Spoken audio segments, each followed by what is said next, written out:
guy on the corner who's holding up a cardboard thing who's not taking action. So I kind of changed my philosophies where I'm not feeding the desolate so much anymore, but I'm always looking for charity and organizations to support. But now I'm really supporting people that are doing. Yeah. Different, right? And one of the things too, yeah. So what we're doing, and I mean, I'm no longer with the organization, but one of the things that we were doing is not just feeding them, but looking at how we could connect them with people that were mental health professionals.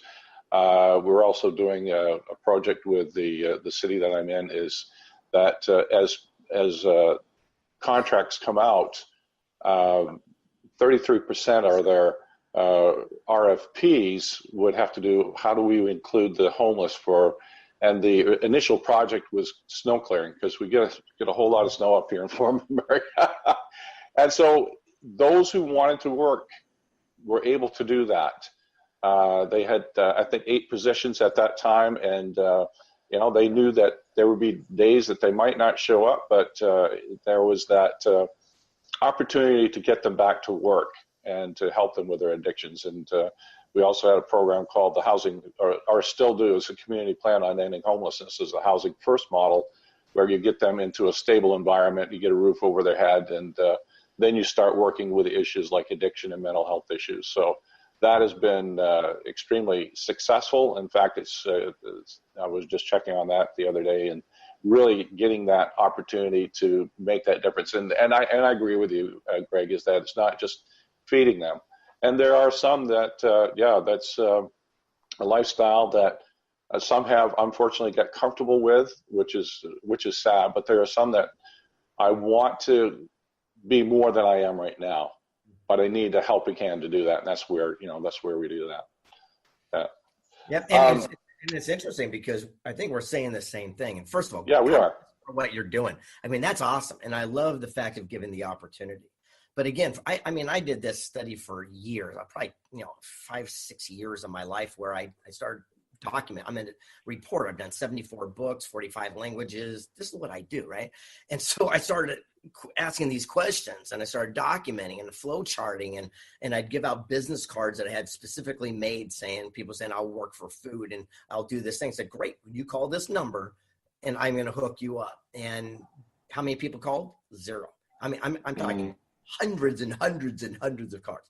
And so I started doing the flow chart and went, okay, well, if I'm sitting there begging someone to help them, that's not who I want to be. So I started going out and rewarding the people that are willing to take the actions, because sometimes they're one check away from being in that situation. That's right. That's true. To give them confidence. To me, I think so we're helping the same cause. It's just really awesome, man. I really respect what you're doing. That's awesome. Well, thanks. Yeah. So I'm also working now in an executive position with, it's called Waypoints, and it's a good part of what we're doing is helping women who are fleeing domestic violence and providing shelter for them. And then what we do is we get them, it's called trauma-informed practice, where we work with them and try not to have them keep telling a story over and over again, which really just ignites that trauma that they've gone through, but to try to bring them to a point where they feel safe, they feel protected, and then get them going on to what we call second stage housing, where they're able to get a job and just pay a minimal amount to have that. And the success with that has been phenomenal. So I'm really proud of that organization. And I got great news. I think I can fund that, because I just got an email from an Arab sheikh that just said I won $20 million in the lottery from Nigeria. So I think I'll be able to finance that for you. Wow. Fantastic. I heard the Nigeria one. Oh my, yeah, I've got those too. Oh, Greg, tell me about what you're doing today. What are some of the things that?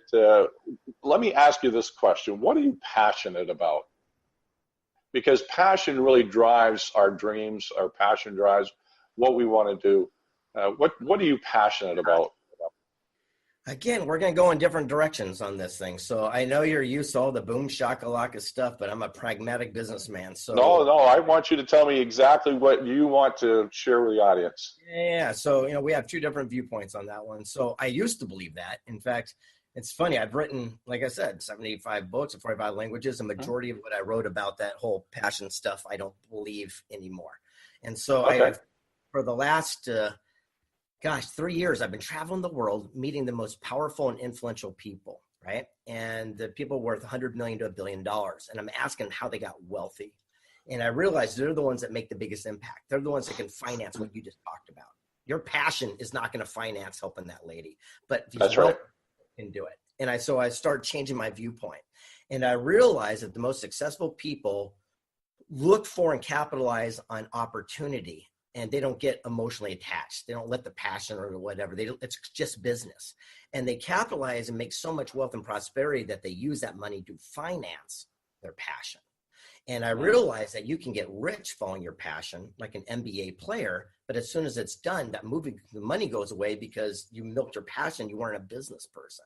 And so I realized that waste management doesn't have a passion for dirty diapers any more than the Gettys had passion for crude oil or whatever, but they had an opportunity, and they're also the ones that financed every university, the ballet, the arts. They own every football team and every baseball team. All the things we enjoy today were financed by people that capitalize on opportunity. So what I do is I seek these opportunities so I can use them to finance all the things I truly love to do. That's fantastic. So, Greg, tell me a little bit about how you got involved with the Shining Mickey Awards. Well, Riddell called me up and says, "Hey, knucklehead, let's throw you in this thing." And I said, please, put me in. So that's kind of how it all began. And it's interesting. I was thinking about some of the different stories and people I met along the journey, but I want to share one with you. You want to hear it? Sure, I'd love to. Oh, it was interesting. It was this gal named Debbie Fields who started Mrs. Fields Cookies. And I'm just driven to tell the story right now. I don't know why, but I'm just going to listen to it. So basically, she was 14 years old, and her mom would cook dinner for her every night. And her mom's food was horrible. And one day she decided to boycott. And the mom says, "You can eat that food?" And Debbie said, "No, I'm not going to do it." 2 hours goes by. "You can eat that, everything on the plate, you can't leave." She goes, "I'll just sit here all night." Midnight rolls around. "You can eat that food?" She said, "No." The mom says, "Fine, I'll never cook for you again a day in your life." And Debbie Fields said, "Excellent. That worked right in my program." Takes her babysitting money, buys ingredients, whips out a dinner the next night and a batch of cookies. People love them. At age 19, opens up her first business that goes on later on into life and sell for $500 million. And I said, "So basically, your mom's a role model. She's your inspiration." And she says, "Yeah, in a way." She goes, "When I started, she told me not to do it. I'm a failure. I'm a woman. I'm a loser, and I'll never make it." And she said, right then and there, I realized to one side, we have something called a cheering section. These are the few people that'll encourage us, root us on, and really hope that we have success in our life. And over here, we have a jeering section, and that's the majority of people. They'll boo, rain on our parade, tell us every reason they'll fail.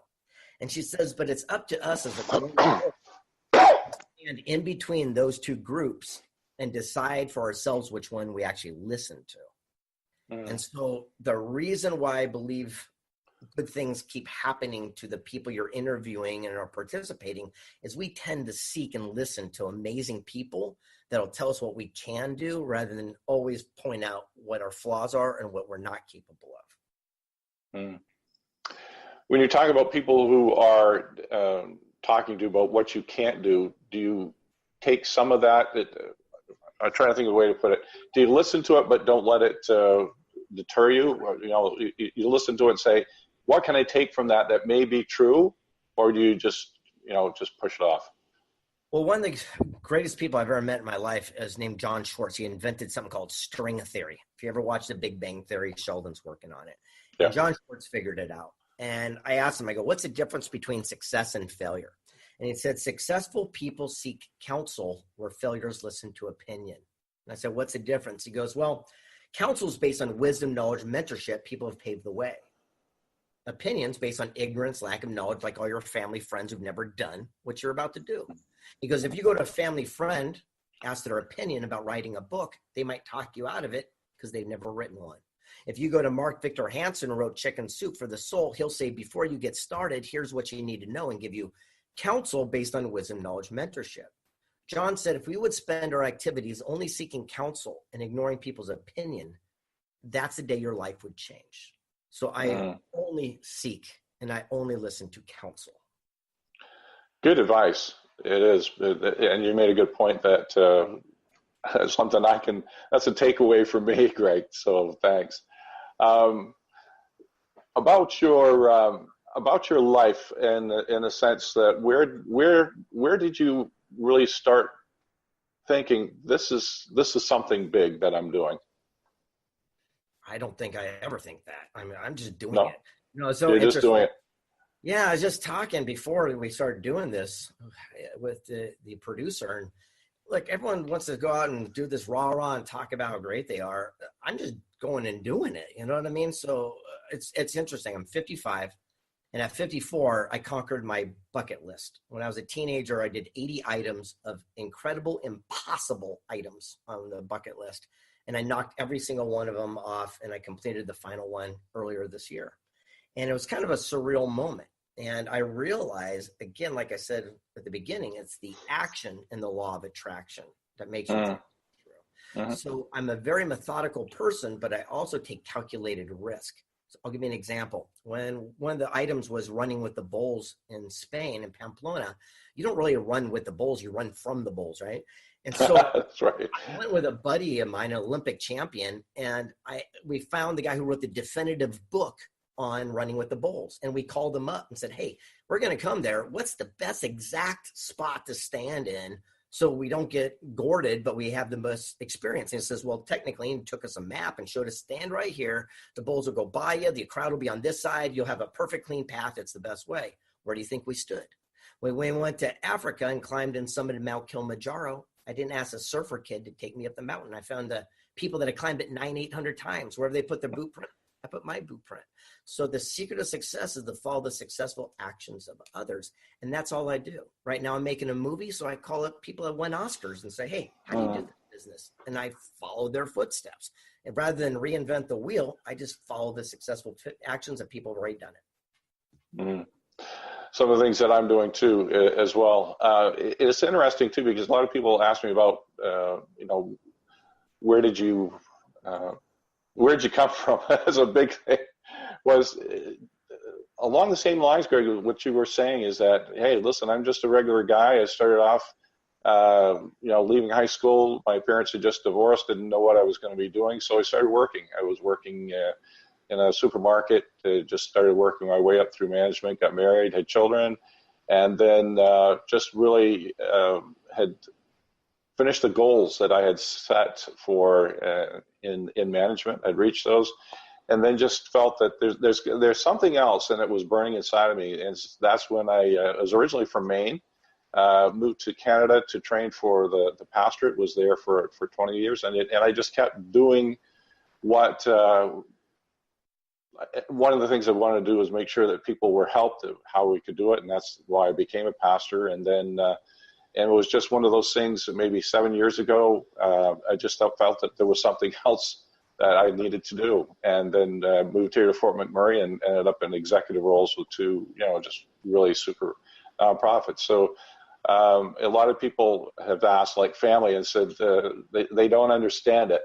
And how did I get to be where I am today? Because the wheels are moving, and I can't explain it except to say, hey, listen, I'm just being who I am. I can explain it. You're doing something. That's it. That's well, yeah. Pure and simple. All right. Do you have another question for me? One of the things that you mentioned too, that I wrote down here was the power of perseverance. The power of perseverance, and we probably already touched on that. But what is it that made you say that? Well, it's the subtitle of one of my 74 books. So the called Stickability, the Power of Perseverance. And what was interesting on that one, I interviewed everyone from Steve Wozniak with Apple Computer, all the way to the guy who invented credit card magnetic strip and everyone in between, and to find out what they did to persevere. And my favorite one was the guy who invented this, the cell phone, Marty Cooper. And it was really interesting. I said,